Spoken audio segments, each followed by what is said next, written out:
ഈ വാദമുള്ളവരുടെ പള്ളിയിൽ കയറി ഒരിക്കൽ നിസ്കരിക്കാൻ നേരമായപ്പോൾ പള്ളി കയറി, നിസ്കരിക്കാൻ നേരമായപ്പോൾ പള്ളി കയറി. പള്ളിയിൽ നിന്ന് ബാങ്ക് കൊടുക്കുന്നുണ്ട്. ളുഹറിന് ബാങ്ക് കൊടുക്കുന്ന മനുഷ്യൻ അസ്സലാത്തു ഖൈറും മിനൻ നൗം എന്ന് പറയുന്നതോടുകൂടെ ഫവസബ ഇബ്നു ഉമറ മിനൽ മസ്ജിദി ഫഖാല ഉഖ്റുജു മിൻ ഹാദൽ മസ്ജിദിൽ ഖബീർ. ഈ കള്ളന്റെ പള്ളിയിൽ നിന്ന് പുറത്തു പോവാ, ഇവിടെ നമുക്ക് നിസ്കരിക്കണ്ടെന്ന് പറഞ്ഞ് അവിടെ നിന്ന് ഇറങ്ങിപ്പോന്നു എന്ന് അബൂ ദാവൂദ് കിതാബു സ്വലാത്തിൽ രേഖപ്പെടുത്തിയിട്ടുണ്ട്. റഹ്മത്തുള്ള പറയല്ല, കിതാബു സ്വലാത്ത് നോക്കൂ, ഇവിടെ കാണാം. അപ്പൊ നോക്കൂ, നിങ്ങൾ ചിന്തിക്കണം. ഈ പരിശുദ്ധമായ ഇവർ ഖുർആൻ ഹദീസും പറഞ്ഞില്ല എന്നുള്ളതല്ല, ഖുർആൻ സുന്നത്ത് സൊസൈറ്റി എന്നാണ് ഒരുത്തുണ്ടാക്കിയ സംഘടനന്റെ തന്നെ പേര്. ഇപ്പൊ ആളെ കാണാനില്ല, എവിടെ പോയ അല്ലാഹു അഅലം. ഇതുവരെ ഉണ്ടായില്ല. അള്ളാഹിന്റെ കലാമിനോട് അതിര് വിട്ട് കളിച്ചു, അള്ളാഹു അതിനുള്ള ശിക്ഷയും നൽകി. ഇതൊക്കെ അള്ളാഹു നൽകുന്ന ശിക്ഷയാണ് എന്ന് നമ്മൾ മനസ്സിലാക്കണം. ഖുർആൻ സുന്നത്ത് സൊസൈറ്റിനെ കേരളത്തിൽ ഒറ്റയാൾ പട്ടാളമായി തന്റെ വാദത്തിന് വേണ്ടി ഖുർആൻ നിരത്തിയ ആളായിരുന്നു ചേകനൂര്. നിങ്ങൾ ആലോചിച്ച് നോക്കി, തമാശയല്ലല്ലോ ഈ പറഞ്ഞ കാര്യം. എന്നിട്ടോ നിങ്ങൾ ആലോചിച്ച് നോക്കുക, അള്ളാഹിന്റെ ഖുർആൻ പരിശോധിച്ചു. ആ പരിശോധിച്ചപ്പോൾ അയാൾ ഖുർആൻ നോക്കണം എന്നല്ലേ മനസ്സിലാവുന്നത്. അയാൾ ഖുർആൻ നോക്കി പരിശോധിച്ച് നോക്കുമ്പോൾ 5 വഖത്ത് നിസ്കാരമാണെന്ന് മനസ്സിലാക്കാൻ അയാൾക്ക് കഴിഞ്ഞില്ല. ഇന്നിപ്പോൾ ഹജ്ജിന് ഉണ്ടല്ലോ, ഖുർആൻ നോക്കി ഒന്ന് ഹജ്ജ് ചെയ്താണ് ഒരാളൊന്ന് ഹജ്ജ് ചെയ്യും. എന്ന് മാത്രമേ ആൺകുട്ടികളുണ്ടെങ്കിൽ ഒന്ന് പറയും ഖുർആൻ നോക്കി ഒന്ന് ഹജ്ജ്. ഖുർആൻ നോക്കി ഹജ്ജ് ചെയ്യാനല്ല പറഞ്ഞത്. ഖുദൂ അന്നി മനാസികകും എന്ന് മുഹമ്മദ് നബി. മൈക്ക് ശ്രദ്ധിക്കണേ.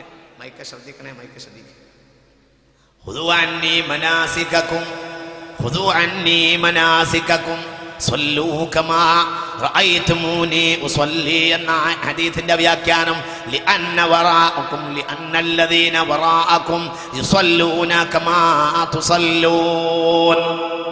നിങ്ങൾ എന്നെ കണ്ടിട്ട് നിസ്കരിക്കണം. എന്തുകൊണ്ട്? നിങ്ങളെ പിൻഗാമികൾ ഖുർആൻ നോക്കിയല്ല നിസ്കരിക്കുക, നിങ്ങളെ കണ്ട് നിസ്കരിക്കും. അവരെ പിൻഗാമികൾ അവരെ കണ്ടിട്ട് നിസ്കരിക്കും. അങ്ങനെയാണ് എൻ്റെ ഉസ്താദ് ഇവിടെ ഉണ്ട്, ഞാൻ നിസ്കരിച്ചു കൊടുത്തത് അങ്ങനെയാണ്, അവിടുന്ന് അങ്ങനെയാണ്. നോക്കൂ, ചിന്തിക്ക്. ഖുർആനും ഹദീസും പിടിച്ചോളി എന്ന് പറഞ്ഞപ്പോൾ ചില വിഡ്ഢികൾ മനസ്സിലാക്കി ഖുർആൻ എങ്ങനെ പിടിച്ചിട്ട് തിരിക്കലാണ് എന്ന്. അങ്ങനെയല്ല, ചെറുശ്ശേരി പറയും നേരാ. ഖുർആൻ നോക്കിയിട്ട് പഠിക്കാൻ തയ്യാറായി ചേകനൂരിന്റെ നിസ്കാരം 5 വഖത്തല്ല 3 വഖത്താണ്. നിങ്ങൾ ചിന്തിച്ചു നോക്ക്. അങ്ങനെ പലരുമുണ്ട്. കോഴിക്കോട്ടെ ഒരു തുണിക്കച്ചവടക്കാരൻ മൗലവി ഉണ്ടായിരുന്നു. ജിന്ന് എന്ന ഒരു വിഭാഗത്തെ മനസ്സിലാക്കാൻ അയാൾക്ക് കഴിഞ്ഞില്ല. അയാൾ ജന്നക്കാർത്ഥം വെച്ച് നോക്കി. ജന്ന എന്ന് പറഞ്ഞാൽ മറിഞ്ഞു നിന്നു എന്നാണ് അർത്ഥം. അപ്പൊ ജിന്ന് എന്നാൽ കാട്ടുജാതിയാണ് എന്നാണ് മനസ്സിലാക്കി. അങ്ങനെയാണ് ഈ കാട്ടുജാതി എന്നൊരർത്ഥം ജിന്നിന് മുൻഗാമികൾ ആരെയും വെച്ചിട്ടുണ്ടോ അത് അയാൾ നോക്കിയില്ല. അയാൾ മനസ്സിലാക്കിയ ഖുർആൻ പരിശോധിക്കുക, എനിക്ക് തോന്നിയത് ഞാൻ പറയാ എന്ന്. ഇവിടെ ഉണ്ടായിരുന്നു ഒരു തുണിക്കച്ചവടക്കാരുണ്ടായിരുന്നു. അയാളുടെ ജിന്ന് ആ നിലമ്പൂർ ഫോറസ്റ്റിലൊക്കെ പുറത്ത് ഇറങ്ങാറ് എപ്പോഴെങ്കിലും 2 ആഴ്ചയിലൊരിക്കലൊക്കെ ഈ തേനം കൊണ്ടുവരുന്ന അർണാടന്മാർ എന്ന് പറയും. അങ്ങനെ ആളന്മാര്, ഈ കള്ളന്മാർ, ഈ ഇങ്ങനെയുള്ള ആളുകളൊക്കെയാണ്, ഈ അടിയന്മാരാണ് ഇയാൾക്ക് ജിന്ന്. അങ്ങനെയൊക്കെ ഉണ്ട്. എന്തേ സംഭവിച്ചു പോയത്?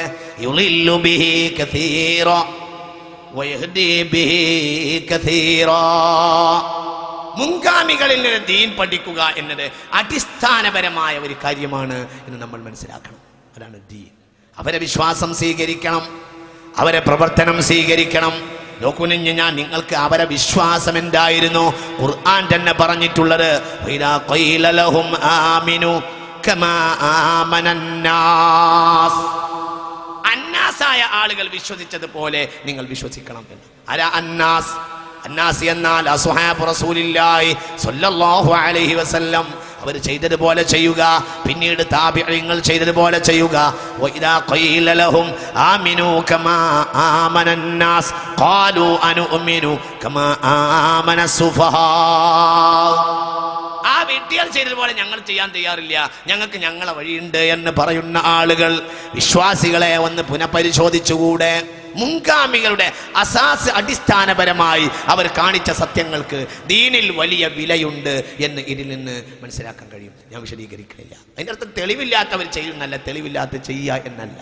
പക്ഷെ രീതി അവരിൽ നിന്നാണ് പഠിക്കേണ്ടത്, രീതി അവരിൽ നിന്നാണ് മനസ്സിലാക്കേണ്ടത്. അവരുടെ വിശ്വാസം നമുക്ക് വിശ്വാസമാകണം. ആ വിശ്വാസത്തിന്റെ പുറത്തേക്ക് പോയാൽ മുസ്ലിം ഉമ്മത്ത് തകർന്നു പോകും. ഒരു സംഭവം പറയാ, അവരുടെ വിശ്വാസം എന്തായിരുന്നു? ഒരു സംഭവം പറയാ. ശ്രദ്ധിക്കുക, അവരൊരു സംഭവം പറയാ. عن أنس رضي الله عنه أن أم سليم رضي الله عنها كانت تبسط للنبي صلى الله عليه وسلم نطعا فيقيل عندها صحيح البخاري. ഉമ്മു സലൈമിന്റെ വീട്ടിൽ റസൂലുള്ളാഹി സ്വല്ലല്ലാഹു അലൈഹി വസല്ലം വരും. എന്നിട്ട് അവിടെ ഉമ്മു സലൈം റളിയല്ലാഹു അൻഹാ ഹബീബായ റസൂലുള്ളാഹി, ശ്രദ്ധിക്കണേ, ഹബീബായ റസൂലുള്ളാഹി സ്വല്ലല്ലാഹു അലൈഹി വസല്ലം തങ്ങൾക്ക് ഉമ്മു സുലൈം നല്ല വിരിപ്പ് വിരിച്ചു കൊടുക്കും. ആ വിരിപ്പ് കടന്ന് സ്വഹീഹുൽ ബുഖാരി. ശ്രദ്ധിക്കുന്നുണ്ടോ? മനസ്സിലാവണില്ലേ? മുൻഗാമികളെ വിശ്വാസം നമ്മളെ വിശ്വാസമാണ്. നമ്മൾ പുറത്തു പോയാൽ നമ്മൾ തകർന്നു പോകും. അള്ളാഹു നമ്മളെ കാത്ത് രക്ഷിക്കട്ടെ. നല്ലോണം നിങ്ങളിത് മനസ്സിലാക്കണം, ഇത് വളരെ ചിന്തിക്കണം. ആണുങ്ങളും പെണ്ണുങ്ങളും ഇത് ചിന്തിക്കണം. ഈമാൻ കട്ടുകൊണ്ടുപോകാനാണ് ഇന്ന് പലരും ശ്രമിക്കുന്നത്. ബഹുമാനപ്പെട്ട സ്വഹീഹുൽ ബുഖാരി അൻ അനസ് റളിയല്ലാഹു അൻഹു, അനസ് റളിയല്ലാഹു അൻഹുവിനെ തൊട്ടരിച്ച് റിപ്പോർട്ട് സ്വഹീഹുൽ ബുഖാരി. ഉമ്മു സുലൈമിന്റെ വീട്ടിൽ റസൂലുള്ളാഹി ഉറങ്ങാൻ വേണ്ടി വരും. അങ്ങനെ ഉറങ്ങാൻ വേണ്ടി വന്നാൽ ഉമ്മു സുലൈം വിരിപ്പ് വിരിച്ചു കൊടുക്കും. ആ വിരിപ്പിൽ റസൂലുള്ളാഹി സ്വല്ലല്ലാഹു അലൈഹി വസല്ലം കിടന്നുറങ്ങും. അങ്ങനെ ഉറങ്ങിക്കഴിഞ്ഞാൽ ബഹുമാനപ്പെട്ട ഫയഖീലു ഇൻദഹാ അലാ ദാലിക അൻ-നത്ഇ, ആ വിരിപ്പിന്റെ മുകളിൽ കിടന്നുറങ്ങും. فإذا نام النبي صلى الله عليه وسلم أخذت منه من عرقه وشعره من شعرقه وشعره. റസൂൽ ഉറങ്ങിക്കഴിഞ്ഞാൽ റസൂൽ അങ്ങനെ വിയർക്കും. അത് റസൂലിന്റെ സ്വഭാവമാണ്. ഇതിനുടനെ ഉമ്മു സലൈം എന്ത് ചെയ്യും? എടുക്കും. സ്വഹീഹുൽ ബുഖാരി. കാലം എത്ര പുരോഗമിച്ചു പോയി, എന്നാലും ദീൻ ഇങ്ങനെ തന്നെയാണ്. അങ്ങനെയാണ്. അത് ഇന്നത്തെ കാലത്ത് പറയണമെന്ന് വിചാരിക്കേണ്ട, അന്ന കാലത്ത് പറയണം. അതാണ് ദീന്. അങ്ങനെ പറയണ്ടെന്നുള്ള ഒരു ദീനും നമ്മുടെ ദീനും തമ്മിൽ വ്യത്യാസമുണ്ട്. അള്ളാഹു നമുക്ക് നാഫിയായ ഇൽമിനെ തരട്ടെ. അതാണല്ലോ ദീൻ. നിങ്ങൾക്ക് മനസ്സിലാവണില്ലേ? മുസ്തഫായ റസൂലുള്ളാഹിന്റെ വിയർപ്പ് ഇങ്ങനെ വലിച്ചെടുക്കും. അപ്പൊ ശാരി അവിടുത്തെ മുടിയെടുക്കും. അപ്പൊ ജമാഅത്തുഹു ഫി ഖാറൂറ, എന്നിട്ട് കുപ്പിക്കാക്കിയിട്ട് തുമ്മ ജമാഅത്തുഹു ഫി സക്കിൻ. സക്ക് എന്നാൽ ഈ പിന്നെ സുഗന്ധദ്രവ്യങ്ങളൊക്കെ പാത്ത് വെക്കുന്ന ഒരു വസ്തുണ്ട്, ഒരു അടപ്പുള്ള പാത്രമുണ്ട്. ആ അടപ്പുള്ള പാത്രത്തിൽ സൂക്ഷിക്കുകയും ചെയ്യും. വഹുവ നായിമുൻ, റസൂലുള്ളാഹി ഉറങ്ങിയിരിക്കും. അങ്ങനെ ചെയ്യാറുണ്ടായിരുന്നു. ഇങ്ങനത്തെ വസ്തു റസൂലുള്ളാഹിന്റെ മുടിയും റസൂലുള്ളാഹി സ്വല്ലല്ലാഹു അലൈഹി വസല്ലമയുടെ വിയർപ്പൊക്കെ, ഇങ്ങനെ എടുത്ത വിയർപ്പൊക്കെ ഉമ്മു സുലൈമിന്റെ വീട്ടിൽ ഉണ്ടായിരുന്നു എന്ന് സ്വഹീഹുൽ ബുഖാരി റളിയല്ലാഹു അൻഹു. അങ്ങനെ എന്ത് ചെയ്തു? ഫലമ്മാ ഹളറ അനസ് ബിൻ മാലിക്, ഇവിടെ നമ്മളെ വിഷയം ശ്രദ്ധിക്കണേ.